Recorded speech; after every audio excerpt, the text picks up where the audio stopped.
Hello friends, welcome to Marathi story diary official YouTube channel.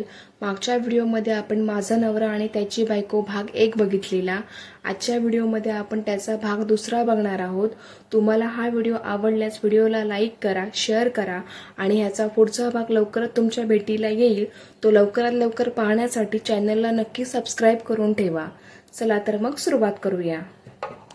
अक्षय संध्याच्या शेजारी येऊन बसतो आणि तिच्याकडे बघून, संध्या मला लग्न करायचे नव्हते, जबरदस्ती मला तुझ्याशी लग्न करावे लागले. माझे दुसऱ्याच मुलीवर प्रेम आहे आणि कायम तिच्यावरच राहील. संध्या शॉक होऊन त्याला बघते. क्षणभर तिला कळतच नाही आपण हे काय ऐकले. किती स्वप्न रंगवली होती, किती आतुरतेने या क्षणाची वाट पाहिली आणि पत्त्यांचा बंगला क्षणात कोसळावा तसं सगळं उद्ध्वस्त झालं. डोळ्यात आलेलं पाणी निग्रहाने परतवून लावत ती उठते आणि एक रागीट कटाक्ष त्याच्यावर टाकीत आश्चर्याने, जबरदस्ती लग्न करावं लागलं तुम्हाला? अहो, तुम्ही नर्सरीत जाणारे लहान मूल आहात काय? जबरदस्ती लग्न करून द्यायला. बघायचा कार्यक्रम झाला, त्यानंतर बोलणे झाले, पत्रिका वाटल्या आणि त्यानंतर आपले लग्न झाले आणि तुम्ही मला सांगता जबरदस्ती लग्न करावे लागले. मी काय वेडी वाटते का तुम्हाला हे सगळं ऐकून घ्यायला? अक्षय तिला शांत करण्याचा प्रयत्न करतो. संध्या, माझं एकदा ऐकून घे. खरंच मला नकार नाही देता आला. मी खूप प्रयत्न केला हे लग्न मोडायचा, तुम्हाला सगळं सांगण्याचा, पण नाही जमलं. संध्या चिडून, असं कसं नाही जमलं? कोणी अडवलं होतं तुम्हाला? एक फोन जरी केला असता तरी लग्न मोडता आलं असतं. पूर्ण 1.5 महिना लग्न जुळून होता आणि ह्या 1.5 महिन्यात तुम्हाला लग्न मोडलं जमले नाही? अक्षय तिचा चिडलेला आणि वाढलेला स्वर बघून घाबरतो. तो तिला बेडवर बसवीत, तू शांत हो आधी, खाली सगळ्यांना ऐकू गेलं तर प्रॉब्लेम होईल. ती रागाने त्यांचे आपल्या खांद्यावरील हात झटकत, माझ्या आयुष्याची वाढ लावून तुम्हाला तुमच्या नातेवाईकांची चिंता आहे, अजूनही तुम्हाला तुमच्या इज्जतीची काळजी आहे. अक्षय विनवणी करीत, एकदा माझं ऐकून तर घे, नेमकं काय घडलं, कसं घडलं, सगळे सविस्तर सांगतो मी. तुझे म्हणणे चूक नाही, पण माझी बाजू ऐकून तर घे. संध्या शांत होते, पण डोळ्यातून अजूनही आग ओतत होती. अक्षय तिला पाणी देतो प्यायला. ती ते गटागटा पिऊन घेते. तिने पाणी पिलेलं बघून तो तिला कॅडबरी चॉकलेट देतो. ती ते चॉकलेट रागाने भिरकवून देत, फालतूपणा बंद करा आणि काय सांगायचे ते लवकर सांग. अक्षय तिच्या राग ओकत असणाऱ्या डोळ्यांकडे बघून दुसरीकडे बघत, मी तुला बघायला आलो तेव्हा माझ्यासोबत माझा एक चुलत भाऊ होता मानव. खरं तर मला सांगितलं होतं की त्याच्यासाठी मुलगी बघायला चाललो. रविवार होता, सुट्टी असल्याने मी नकार नाही दिला आणि सोबत आलो. तुला बघितल्यानंतर मी मानवला म्हणालो की मुलगी खूप सुंदर आहे, लवकर होकार कळव. ही मुलगी हाताची गेली तर तुला शोधूनही अशी सुंदर मुलगी मिळणार नाही. सगळ्यांना कळालं की मला मुलगी पसंत आहे, त्यामुळे तुम्हाला होकार कळवला आणि एका प्रोग्रॅमची तयारी सुरू झाली. मानवनी मलाही नवीन कपडे घ्यायला भाग पाडले. मला वाटले भावाचा प्रोग्राम आहे तर घेऊया न्यू कपडे, पण जेव्हा प्रोग्राम सुरू झाला आणि मला चौरंगावर बसायला लावलं तेव्हा मला खरं काय ते कळलं. मी पप्पांवर चिडलोही, पण सगळ्या पाहुण्यांसमोर काही करू शकत नव्हतो, म्हणून मुकाट्याने मी तो सोहळा पार पडला. घरी येऊन आमचं खूप भांडण झाले. 3ऱ्या दिवशी तुमच्या घरी आलो होतो सगळं सांगायला, पण तुम्ही सगळे बाहेरगावी गेले होते. त्यानंतर माझ्या ऑफिसच्या एका मुलाने त्याच्या लग्नाचा प्रोग्राम झाल्यानंतर लग्न मोडलं, कारण मुलीचं दुसरीकडे अफेअर आहे हे त्याला कळलं होतं. पण मुलाकडच्यांनी त्यालाच कोर्टात खेचलं आणि प्रोग्राम होता नव्हता तेवढा सगळा खर्च त्याच्याकडून वसूल केला. बदनामी झाली ती वेगळीच. त्यामुळे धास्तावलो आणि माझी तुझ्या आई-वडिलांना काही सांगायची हिंमतच नाही झाली. पत्रिका वाटून झाल्या, लग्न जवळ आलं तसं अजूनच भीती वाटू लागली की लग्न तोडलं तर आपले आई-वडील समाजात तोंड दाखवू शकणार नाही, म्हणून गप्पच बसलो. संध्या चिडून, तुमच्या गप्प बसल्याने माझं आयुष्य तर उद्ध्वस्त झालं ना? सगळ्यात माझा काय दोष होता? तुमच्या आई वडिलांनी तुमच्याशी दगाबाजी केली, पण शिक्षा तर मला मिळाली, तेही आयुष्यभरासाठी. आता तुम्हीच सांगा मी काय करू? काय करायला पाहिजे मी? अक्षय जवळ येत तिच्या एकही प्रश्नाचे उत्तर नव्हते. तो खाली मान घालून बेडच्या दुसऱ्या साईडला जाऊन आडवा होतो. संध्या चिडलेली होती, पण त्यापेक्षाही जास्त दुखावली होती. तिला खूप रडावंसं वाटत होतं, पण रडू शकत नव्हती. सकाळ होते. रात्री खूप उशिरा तिला झोप लागलेली. बघते तर सकाळचे 7:45 झालेले. ती लगबगीने उठते. रूममध्ये इकडे तिकडे बघते पण अक्षय तिथे नसतो. खाली गेले वाटतं. उगाच तिच्या मनात येते. ती फ्रेश होऊन खाली येते तर खाली सगळ्या पाहुण्यांची तयारी झालेली. बॅगा सगळ्या हॉलमध्ये आणून ठेवलेल्या. मंगलताई बाहेर येत अंगणात झाडांना पाणी देत होत्या. तिला ओशाळल्यासारखे वाटते. ती किचनमध्ये जाते तर वीणा आणि धनश्री पोहे बनवित होत्या. स्मिता आत येत, "ओ मॅडम उठल्या वाटतं. किती वाजले बघितले? 8 वाजले सकाळचे."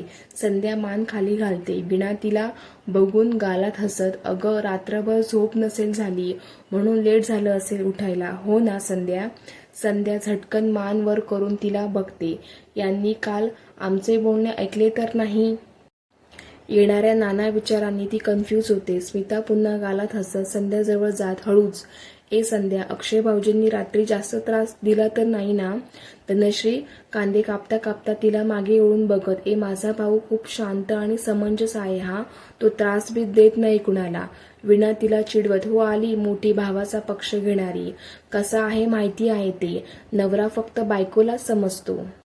बाकी सगळ्यांसाठी तो शांत आणि समंजस असतो." आणि सगळ्या फिदी फिदी हसायला लागतात. संध्याला मात्र तिथून निघून जावेसे वाटते. त्यांच्या चिडवण्याने तिला अजून जास्त राग येतो. तिला शांत बघून वीणा तिला चहाचा कप देत, "अगं या अशाच तुझी गंमत करीत आहेत. मनावर नको घेऊ हा."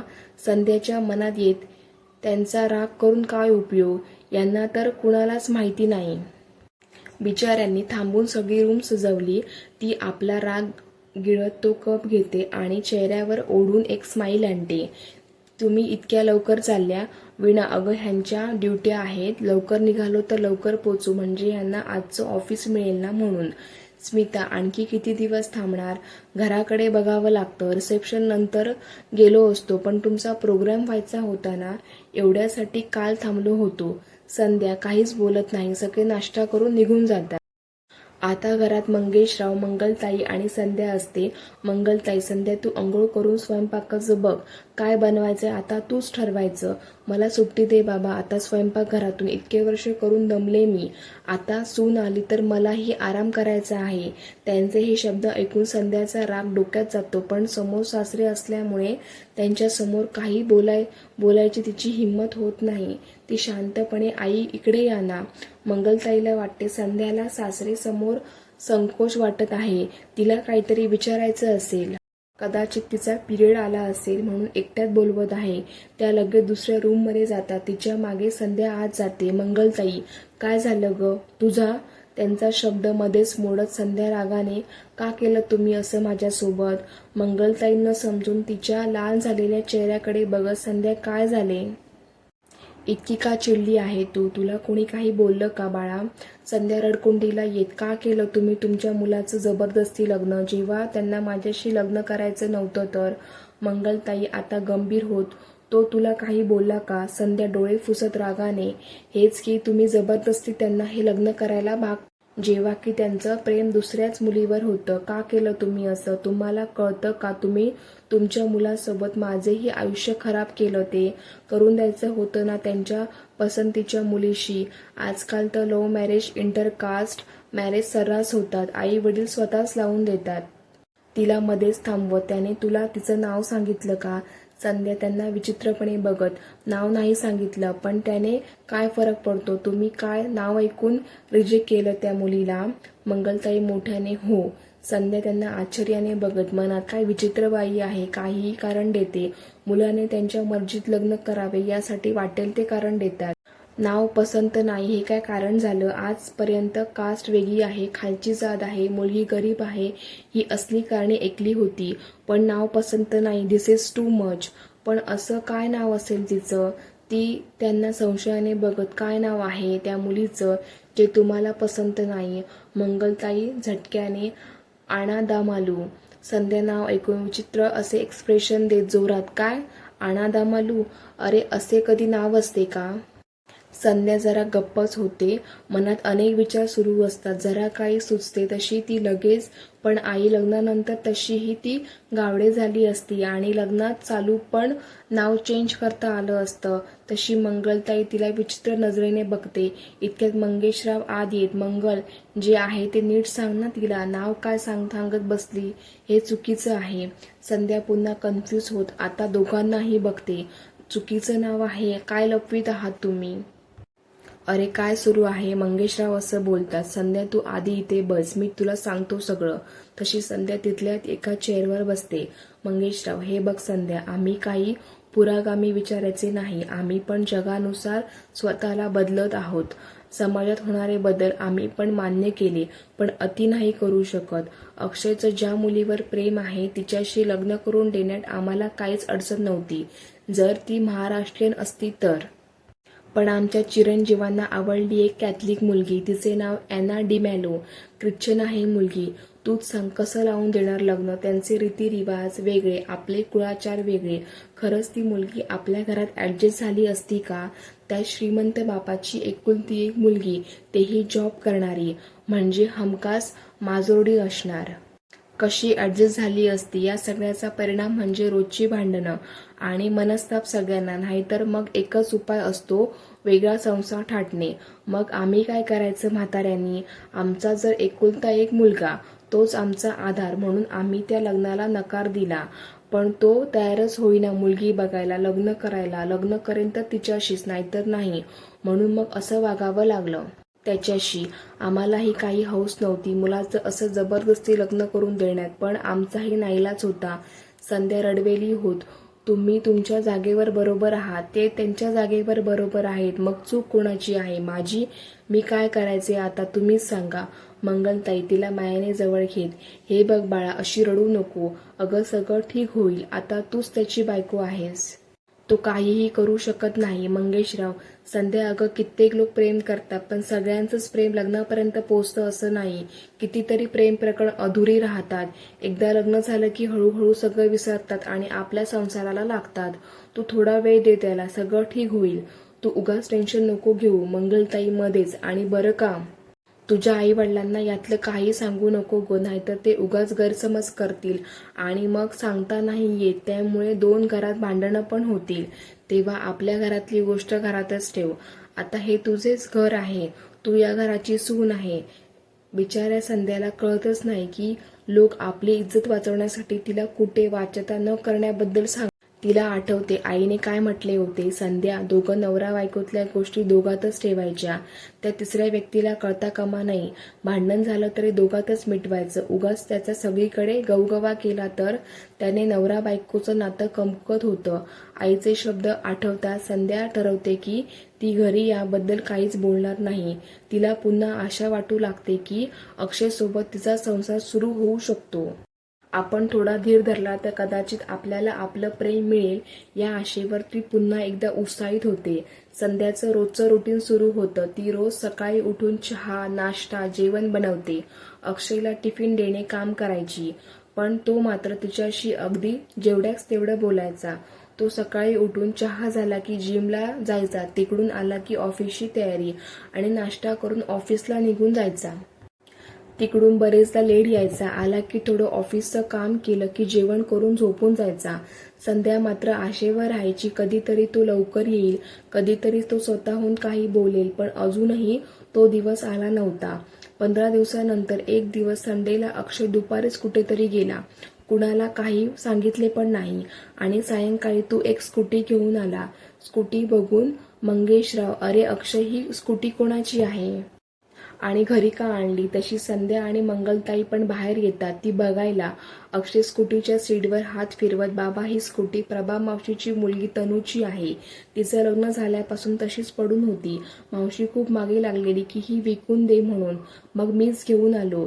मंगेशराव, अरे पण तुझी एक बाईक आहे, कार आहे, माझी एक बाईक आहे, मग ही स्कूटी कशासाठी आणि चालवणार कोण? अक्षय एक कटाक्ष संध्यावर टाकीत, संध्या चालवेल, दिवसभर घरी असते, तिला कुठे जायचं असलं तर जाऊ शकते ना ती. मंगलताई खुश होत. बघ संधू, तुझी किती काळजी आहे अक्षयला. अक्षय लगेच चावी संध्याकडे भिरकवतो. तशी ती अलगद झेलते आणि तो आत निघून जातो. तर संध्याच्या मनात येतं की माझ्यासाठी गाडी म्हणजे हे कधी स्वतःच्या गाडीवर मला नेणार नाही. म्हणजे असं तर नाही, तू तुझं फिरायचं आणि मी माझं फिरत जाईन. तिचा हिरमोड होतो. मंगेशरावांना तिची मनस्थिती कळते, पण ते काही बोलू शकत नाही. लग्नाला 1 महिना होतो तरीही परिस्थितीत काहीच बदल नाही. आजही अक्षय जेवढ्या तेवढं वागायचा तिच्याशी. पण एक मात्र खरं होतं, संध्याने बनवलेला स्वयंपाक किंवा नवीन पदार्थांना तो न चुकता दाद द्यायचा. एवढीच काय त्याची प्रतिक्रिया. त्यावर संध्या समाधान मानायची. पण असं किती दिवस चालणार? त्यांच्या नात्यात काही सुधारणा होईल की असंच राहील, हे प्रश्न तिला सतत छळायचे. एक दिवस दुपारी टीव्हीवर एक रोमॅन्टिक मूव्ही सुरू होता. हिरो आणि हिरोईनचे रोमॅन्टिक सीन बघून संध्या उदास होते. किती स्वप्न बघितली होती, पण आपले नशीब असं काही पलटी खाईल हे नव्हते माहीत. आपल्या नशिबात प्रेम असेल की नाही, संपूर्ण आयुष्य असंच काढावं लागेल की मंगलताई तिच्या जवळ बसत शून्यात नजर लावलेल्या संध्याला बघून कसला एवढा विचार करीत आहे ग. संध्या आपल्या विचारांच्या तंद्रीत. हेच की माझ्या आयुष्यात प्रेम आहे की नाही, की सगळं आयुष्य असंच जाणार माझं. मंगलताई, असं होऊ देईन का मी? तू काळजी कशाला करते? मी आहे ना, मी सगळं ठीक करते. तशी संध्या आपल्या तंद्रीतून बाहेर येत मंगलताईला बघते आणि तिला कळते आपण काय बोलून गेलो ते. मंगलताई तिला खालून वर बघत, आधी तू या साड्या घालणं बंद कर. मुली कुठे अशा घरी साड्या नेसतात. तू ड्रेस घालणे सुरू कर. अगं आत्ताच्या मुलांना बायका मॉडर्न लागतात. ड्रेस घालणाऱ्या, जीन्स घालणाऱ्या, स्लीवलेस टॉप घालणाऱ्या. आणि तू एक जी रोज साड्या घालते, कसा बघेल तो तुला? त्या सिनेमातल्या हिरोईन सारखं राहायला शिक जरा.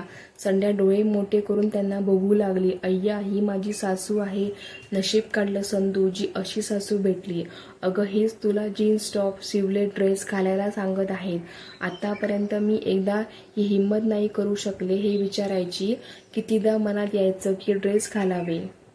पण आई आणि आजीने जी कजाक महाधूर्त सासू रंगवली होती त्यातून मी कधी बाहेर पडलीच नाही.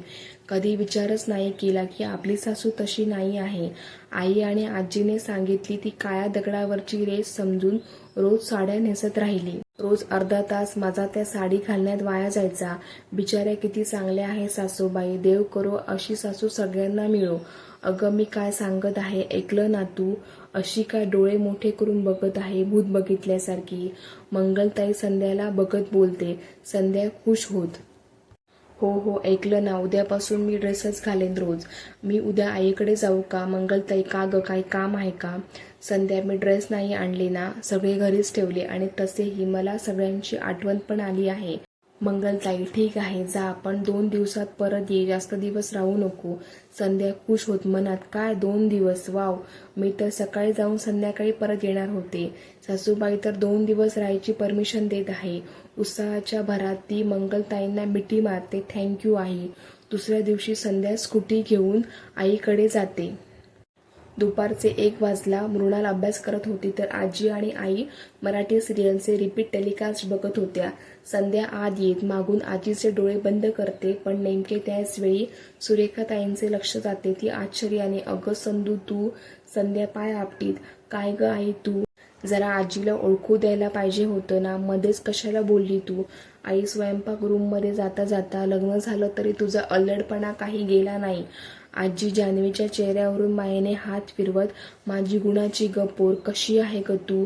तुझी सासू कशी आहे? जास्त त्रास तर नाही देत ना? खूप काम तर नाही सांगत ना तुला? संधू आजीचे गाल ओढत, नाही ग. तेवढ्यात आई तिच्यासमोर पाण्याचा ग्लास पकडत, हे घे पाणी. संध्या एकदा आईकडे आणि एकदा ग्लासला बघत, मम्मी, अगं तू पाणी आणून दिलं? आधी तर पाणी मागितलं की धपाटा द्यायची, स्वतःच्या हाताने घे म्हणायची. आजी, आता तू सासूरवाशीण झाली. आता तू या घराची पाहुणी आहे संधू. मग तुझा पाहुणचार करायला नको? पाहुणे हे शब्द ऐकता संध्याच्या हृदयात एक कळ येते आणि ते पाणी पिते.